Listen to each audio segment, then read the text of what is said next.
One advice from me is that do not forget to add those little scratches here. They will prevent the dowel from spinning around. I had this experience before. I built a puppet for overseas, and then the night before I packed the puppet, I found out that the dowel was spinning around, and it was definitely not coming off, but spinning around. I sent a message to the customer and said that, hey, the dowel was spinning around. Do you have a problem with this?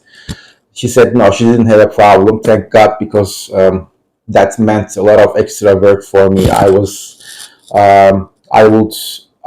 had to unstitch the whole hand and change the hand structure and everything. So I was lucky there.